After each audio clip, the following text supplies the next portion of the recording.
দর্শক সকলকে আন্তরিক শুভেচ্ছা জানিয়ে শুরু করছি টিভেন 24 টেলিভিশনের স্বাস্থ্য বিষয়ক বিশেষ আলোচনা অনুষ্ঠান অনুষ্ঠানটি বরাবর মতো সম্প্রচারিত হচ্ছে নিউ ইয়র্কে টিভেন 24 টেলিভিশন থেকে এবং আপনাদের সাথে আমি আছি ডক্টর হাফসাইমা। আজকের অনুষ্ঠানে আমরা একটি ইস্যু নিয়ে আলোচনা করব, যেটি নিয়ে আমরা আসলে আগে আরো বিস্তারিত আলোচনা করেছি। সেটি হচ্ছে ভুলে যাওয়ার সমস্যা অথবা ডিমেনশিয়া। এই সিচুয়েশনটি এখন এত বেশি সবার কাছ থেকে কমনলি কমপ্লেইন আমরা শুনতে পাচ্ছি।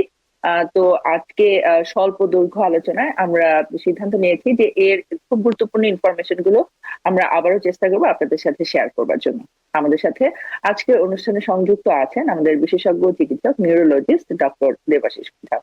ডক্টর দেবাশিস মৃধা, আপনাকে আমন্ত্রণ জানাচ্ছি আজকের আলোচনায়। ধন্যবাদ ডক্টর হাফসা এবং ধন্যবাদ টিভিএন 24 কে, আর ধন্যবাদ জানাচ্ছি আপনাদের সবাইকে যারা দেখছেন পৃথিবীর বিভিন্ন জায়গা থেকে। আমি ডক্টর দেবাশিস মৃধা, আমি একজন নিউরোলজিস্ট, প্র্যাকটিস করছি মিশিগানে, আমেরিকাতে গত 25 থেকে 30 বছর ধরে। সবাইকে শুভকামনা জানিয়ে আমন্ত্রণ জানাচ্ছি আমাদের অনুষ্ঠান দেখার জন্য। ডক্টর মৃধা, আমরা আলোচনা করব ডিমেনশিয়া নিয়ে, ভুলে যাওয়ার যে সমস্যা। আপনার সাথে এই বিষয়ে বিস্তারিত আগেও একাধিকবার আলোচনা করেছি, কিন্তু আসলে এই সিচুয়েশনটি এই মুহূর্তে এত বেশি কমনলি অবজার্ভ এবং মানুষ এত বেশি কমপ্লেন করছে, বয়স্ক মানুষ তো বটেই, আমি অনেক ইয়াং পিপলকেও কিন্তু এখন এই কমপ্লেনটি করতে শুনি। তো আপনার কাছে জানতে চাইবো যে এই বিষয়ে আপনার কি ওপিনিয়ন, যে কেন আমরা এখন এই ডিমেনশিয়া ইস্যুটি এত বেশি কমনলি অবজার্ভ করছি? খুব সুন্দর প্রশ্ন। হ্যাঁ, ডিমেনশিয়া প্রিভ্যালেন্সটা আমরা দেখছি বেড়ে যাচ্ছে, আর মানুষ বেশি সচেতন হচ্ছে। এই জন্যই আমাদের মনে করতে হয়, অনেক রাখতে হয় অনেক বেশি জিনিস, আমরা এগুলো ভুলে যাচ্ছি। আমাদের ইনফরমেশন ওভারলোড যেটা রয়েছে সেটা যেমন রয়েছে, তেমনি আমরা এনাফ ঘুমোচ্ছি না, এনাফ নিজেদের টেক কেয়ার করছি না বলে দেখা যাচ্ছে যে আমাদের ডিমেনশিয়া রোগ বা ভুলে যাওয়া রোগটা যেন আমাদের সংক্রমণ রোগ হয়ে দেখা দিচ্ছে। আমেরিকাতে তো ধরেই নেওয়া হচ্ছে যে ডিমেনশিয়া প্রোগ্রেসিভলি বেড়ে যাবে। এই জন্য বিভিন্ন নার্সিং হোম প্রিপেয়ার্ড হচ্ছে, কারণ ডিমেনশিয়া হলে আলটিমেটলি প্রায় সকলেরই নার্সিং হোমে চলে যেতে হয়। এই জন্য ডিমেনশিয়াটা খুব কমন একটা সমস্যা আমাদের সোসাইটিতে। আমরা অনেক সময় যারা ইয়াং রয়েছে, যাদের 50 বছর, ইভেন 30 বছরের উপরে যারা রয়েছে, অনেকে আমাদের কাছে আসছে এবং কমপ্লেন করছে যে তারা ভুলে যাচ্ছে কি করতে হবে পরের মুহূর্তে, তারা ভুলে যাচ্ছে। তারা উপরে যাচ্ছে কোনো একটা রুমে, সেখানে গিয়ে কেন সে গেল সেই ব্যাপারটা ভুলে যাচ্ছে। তারা স্ক্রল করছিল ফোনে, স্ক্রল করে করে তারা দেখছিল বিভিন্ন জিনিস, পরবর্তীতে তারা কিছু একটা দেখতে চাচ্ছে কিন্তু ভুলে গেল সে কি দেখতে চাচ্ছিল। এই ধরনের সমস্যা নিয়ে বারবার আমাদের কাছে পেশেন্টরা রয়েছে, আসছে, এবং আমাদের এই সমস্যাটাকে খুঁজে দেখতে হচ্ছে কেন এটা হচ্ছে। ডিমেনশিয়াটা বেড়ে যাচ্ছে, কেন বেড়ে যাচ্ছে আমরা ঠিক জানি না এখনো। তবু আমি যে কারণগুলো বললাম, যে আমাদের কনসেন্ট্রেশন বা ফোকাসটা কমে যাচ্ছে, আমাদের ইনফরমেশন ওভারলোড হচ্ছে, এ থেকে হতে পারে। অন্যদিকে আমাদের ঘুম কম হচ্ছে, এ থেকে হতে পারছে, অথবা আমাদের খাদ্যে বিভিন্ন ফুড, অনেক সময় আমরা বলি, বাংলাদেশে বলে ভেজাল, ভেজাল দেওয়া হচ্ছে, এ থেকেও হচ্ছে। বাংলাদেশে যখন আমি গিয়েছিলাম তখন আমরা অনেক পেশেন্ট আমার কাছে এসেছে যাদের সমস্যা রয়েছে। ওখানে তো ডিমেনশিয়া বলে না, ওরা বলে তাল তোপা নেই, ভুলে যাচ্ছি, কিছু মনে রাখতে পারি না, এই ধরনের সমস্যা নিয়ে এসছে। তখন আমরা খুঁজে দেখতে চেষ্টা করেছি তাদের আসলে কি হয়েছে। ভুলে যাওয়ার সমস্যাটা অনেক সময় পেশেন্ট বুঝতে পারে না, তার ফ্যামিলিকে বুঝতে হয়। আমাদের এখানে যে পেশেন্ট গুলো আসে তারা বেশিরভাগই আমাদের কাছে আসে, কিন্তু কেন আমার কাছে এসছে সে জানে না, সে বুঝতে পারে না। তখন তার ফ্যামিলি মেম্বাররা আমাদের কাছে বলে যে সে ভুলে যাচ্ছে, এবং কিন্তু সে স্বীকার করছে না। কারণ যারা ভুলে যায়, সত্যিকার অর্থে ভুলে যায়, যাদের ভুলে যাওয়াটা বেশ এগিয়ে গিয়েছে, তারা কিন্তু বুঝতে পারে না যে তারা ভুলে যাচ্ছে। তারা ভাবে যে এটা নর্মাল, সবাই তো ভুলে যায়, এ ধরনের কথা বলবে। তাদের যে রোগ হয়েছে বা কিছু অসুবিধা আছে তারা বুঝতে পারে না। যদি কোনো রোগী আমাদের কাছে আসে যে তারা কেন এসছে আমাদের কাছে তারা জানে না, তখন আমাদের কাছে ধরেই নিতে হয় যে তার ভুলে যাওয়া রোগটা রয়েছে। বেশ একটা সহজ ব্যাপার। ধন্যবাদ। আপনি আসলে খুব চমৎকার করে ইনফরমেশন গুলো শেয়ার করলেন। একই সাথে ব্যাপারটা অনেক বেশি ইনফরমেটিভ, কিন্তু একই সাথে কিন্তু বেশ খানিকটা স্কেয়ারি সিচুয়েশন আসলে। আপনি বলছেন হ্যাঁ, যে নার্সিং হোম গুলো নিজেদেরকে প্রিপেয়ার করছে ডিমেনশিয়ার পেশেন্টদেরকে অ্যালোকেট করবার জন্য, কারণ ভেরি সুন হয়তো ইউনাইটেড স্টেটসে আমরা স্টেট এক্সপেক্ট করছি যে ডিমেনশিয়ার পেশেন্ট অনেক বেশি বেড়ে যাবে। আপনি যেমনটি করে বললেন যে এর জন্য আসলে এই মুহূর্তে দেখা যাচ্ছে যে আমরা এত বেশি স্ক্রিন লোড নিচ্ছি, আমরা এত বেশি টেকনোলজি ইউজ করছি, সোশ্যাল মিডিয়া এত বেশি আমরা ইনভলভ, এইগুলো আমাদের ফোকাস এবং কনসেন্ট্রেশনকে খুবই এফেক্ট করছে। এবং একই সাথে আপনি বললেন যে মানুষ অনেক কম ঘুমাচ্ছে। এবং আমি যদি আরেকটু একটু আপনার সাথে অ্যাড করতে চাই, বলতে পারি যে একটি যে ঘুমের প্যাটার্ন বা স্লিপ সাইকেল বা স্লিপ হাইজিন মেনটেন করা, এই অভ্যাসটি মানুষের এখন অনেকটা চলে গিয়েছে বলেই হয়। যে কোনো সময় ঘুমাচ্ছে এবং যে কোনো সময় উঠছে, এবং অনেক ধরনের কোম্পানি আছে যে কোম্পানিগুলো, অর্গানাইজেশন গুলো আউটসোর্সিং করে এবং বিভিন্ন ক্যাজুয়াল বা রোস্টার মেনটেন করে। এর ফলে দেখা যাচ্ছে যে ওভারনাইট কাজ করছে মানুষ, এবং আউটসোর্সিং এর নানা রকমের কাজের সাথে যারা ইনভলভ তারা দেখাচ্ছে সারা রাত জেগে আছে, সারাদিন ঘুমাচ্ছে, অথবা সারা রাত জেগে আছে খুব অল্প সময় ঘুমাচ্ছে। এগুলো আসলে আসলে যে খুব গুরুত্বপূর্ণ একটা ব্যাপার, এবং এটা আমাদের ব্রেনকে এত বেশি এফেক্ট করছে, আমাদের মেমোরি সেন্টারকে এত বেশি এফেক্ট করছে যে ইন দ্য লং রান এটার কনসিকুয়েন্স কিন্তু আমাদেরকে ফেস করতেই হবে। আমরা মনে করছি যে হ্যাঁ আমি ডাবল প্রোডাক্টিভিটি করছি, আমি রাতেও কাজ করছি, আমি দিনেও কাজ করছি, আমি আমার প্রোডাক্টিভিটিকে ডাবল করে ফেলছি। কিন্তু আসলে হিউম্যান বডি এবং হিউম্যান মাইন্ড এভাবেই ফাংশন করা যে একটি প্রপার ডিসিপ্লিন এবং সিস্টেমের ভিতর দিয়ে আমাদেরকে যেতে হবে। আমরা যদি সেটাকে স্কেপ করার চেষ্টা করি তাহলে কিন্তু আসলে সেটার ফলটা আমাদেরকে এক্সপেরিয়েন্স করতে হবে, যেটা অনেক ক্ষেত্রেই হয়তো বা আমাদের জন্য ভালো নয়। এবং একই সাথে আমি আরেকটু বলতে চাচ্ছিলাম যে এই বর্তমান বিশ্বে আমরা দেখি যে মানুষের অ্যাম্বিশন অনেক বেশি হাই, এত বেশি অ্যাম্বিশন হাই, মানুষ অনেক বেশি মাল্টিটাস্কিং করছেন এবং এত বেশি স্ট্রেস সবাই নিচ্ছে, যেটা আসলে আপনি কমনলি অবজার্ভ করলে দেখবেন যে হয়তোবা এতটা না নিলেও হয়, হয়তোবা এতটা না হলেও হয়।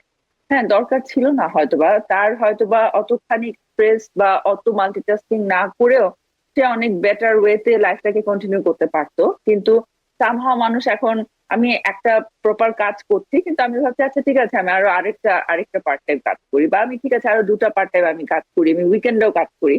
তো আসলে ব্রেইনের কোনো রেস্ট হচ্ছে না। এবং একটি যে প্রপার ঘুমের সময় মেনটেন করা, যেটা আমরা বলি যে এই প্রপার ঘুমের সময়টা আসলে মেনটেন না করলে ব্রেইনকে কিন্তু আসলে রিসাইকেল করতে হয়। তো সেই রিসাইকেলের কাজটা কিন্তু হচ্ছে না। তো আপনি খুবই একটি স্কেয়ারি কথা কিন্তু বলেছেন যে ডিমেনশিয়ার কেস গুলো এত বেড়ে যাচ্ছে যে এখানকার নার্সিং হোম গুলো নিজেদেরকে প্রিপেয়ার করছে, লাইক যে ভেরি সুন আমাদেরকে হয়তোবা এটা একটা অ্যালোকেশন করতে হবে। তো এটার সাথে রিলেটেডই আপনার কাছে একটু জানতে চাইবো ডক্টর মৃধা, আপনি যদি আবারও স্লিপ হাইজিন এবং আমাদের প্রপার ঘুমাবার কতটুকু টাইম মেনটেন করা উচিত, এবং আমরা তো বললামই যেটা কিভাবে রিলেটেড মেমোরির সাথে, আপনি যদি এটা একটু আমাদের সাথে শেয়ার করেন যে স্লিপ হাইজিনের ব্যাপারে। খুব ভালো প্রশ্ন। আসলে আমাদের ঘুমটা আমাদের খুবই বেশি প্রয়োজন। 7 থেকে 8 ঘন্টা ঘুম আমাদের দরকার, কিন্তু আমাদের ঘুমটা এখন কমে যাচ্ছে। অনেকে বলছে যে তার ঘুমানোর দরকার নেই, 4 ঘন্টা 5 ঘন্টা ঘুমলেই চলবে, কিন্তু তা ঠিক চলবে না। কারণ ব্রেইনের জন্য 6 থেকে 8 ঘন্টা ঘুম দরকারি, কারণ ব্রেইনটাকে রিবুট করতে হয়। ব্রেইনের যে আমরা যে প্রোটিন গুলো আমাদের ডিমেনশিয়া করে সেই অ্যামিলয়েড প্রোটিন আমরা বলি, এই প্রোটিনগুলো বেড়ে যায় যখন মানুষ কম ঘুমায়।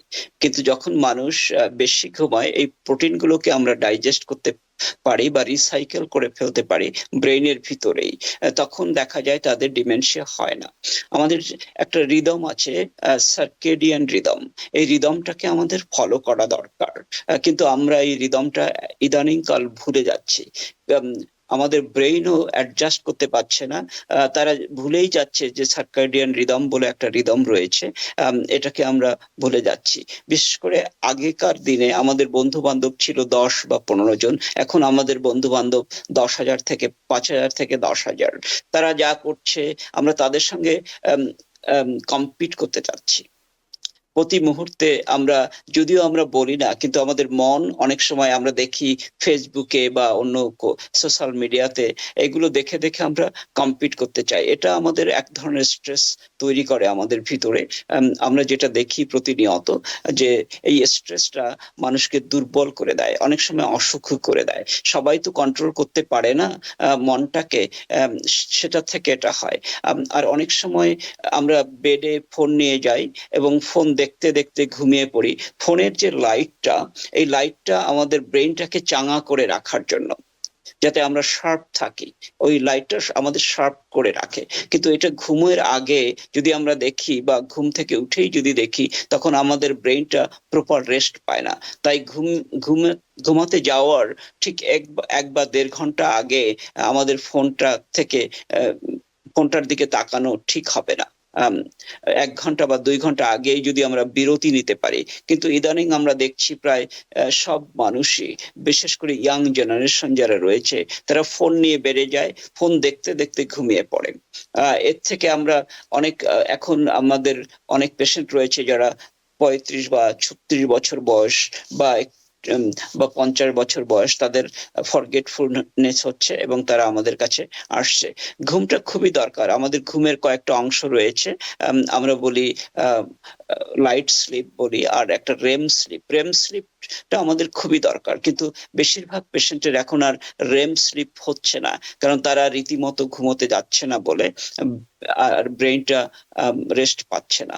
অন্যদিকে একটা প্রবলেম এদেশে আমরা দেখি, সেটা হলো ওবেসিটি হলে পেশেন্টদের আরেকটা সমস্যা হয়, সেটা হলো স্লিপ অ্যাপনিয়া যাদের থাকে, তাদের ব্রেনটা আরো বেশি কম রেস্ট নেয়।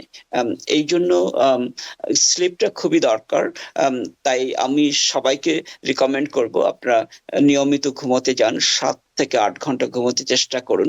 যদিও এটা কঠিন ব্যাপার, বিশেষ করে যারা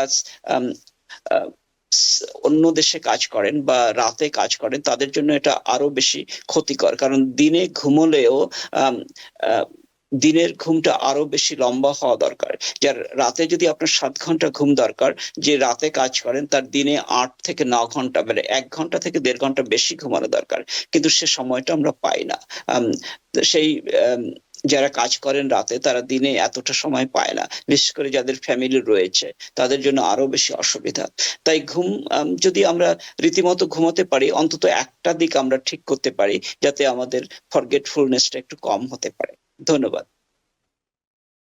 অসংখ্য ধন্যবাদ ডক্টর মৃধা, আপনি খুব চমৎকার করে বললেন।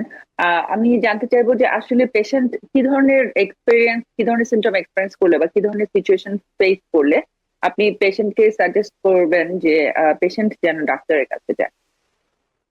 খুব ভালো প্রশ্ন।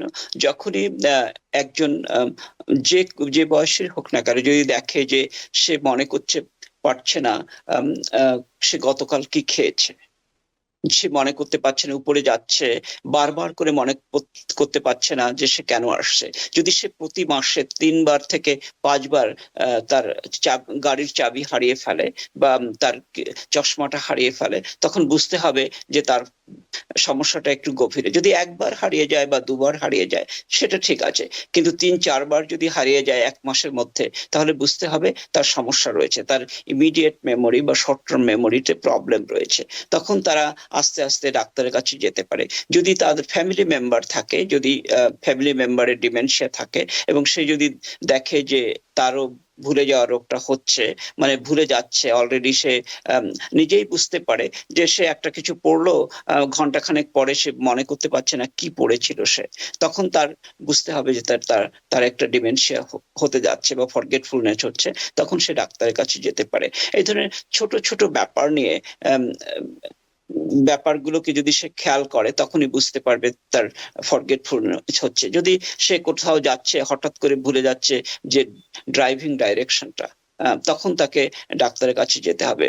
যদি একটা চেনা জায়গায় যেখানে সে প্রতিদিন যাচ্ছে হঠাৎ করে সে ভুলে যাচ্ছে যে কি করে যেতে হয়, সে মনে করতে পারছে না, এবং ব্রেইন ফগ হয়ে যাচ্ছে।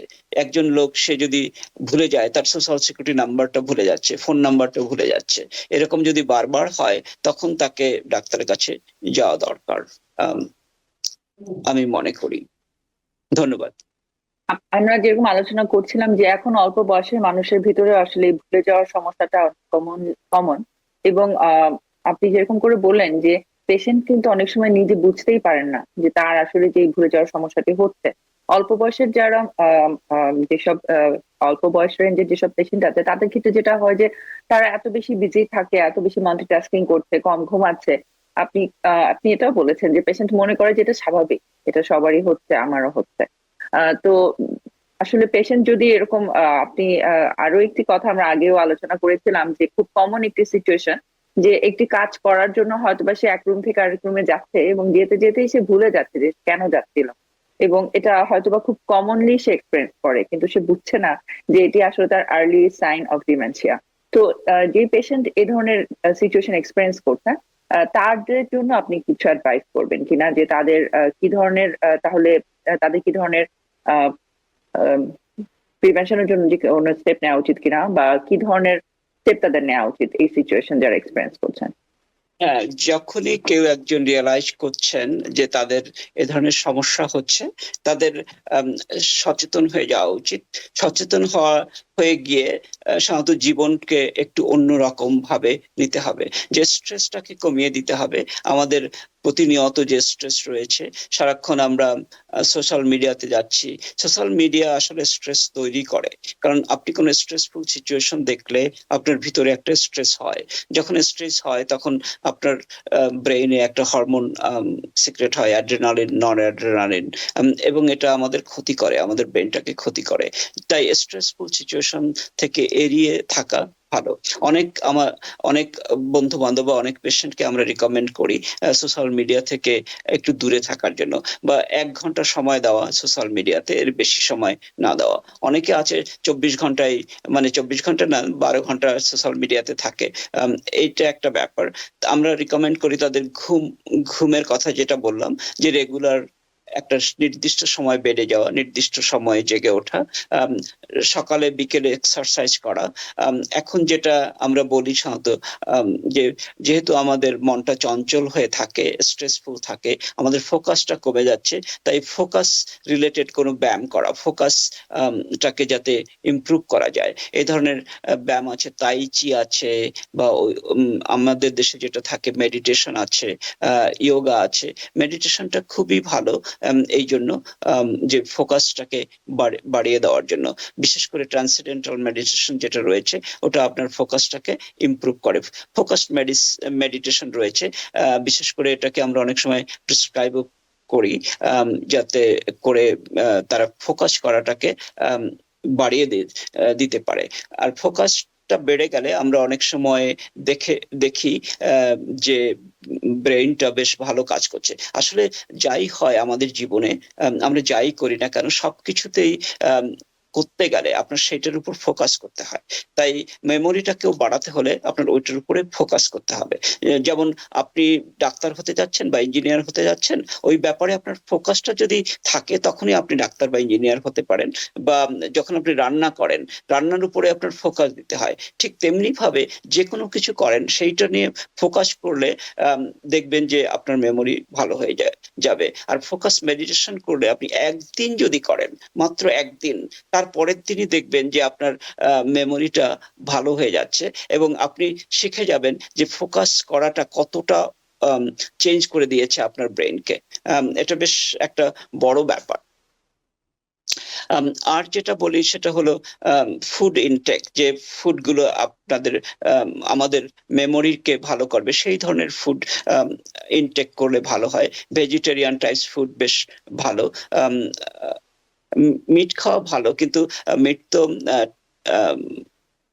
টাইগারও খায়, কিন্তু বাঁচে খুব কম কম দিন। কিন্তু হাতি ভেজিটেরিয়ান, তাদের মেমোরি সবচেয়ে শার্প, হাতির মেমোরি সবচেয়ে শার্প হয়।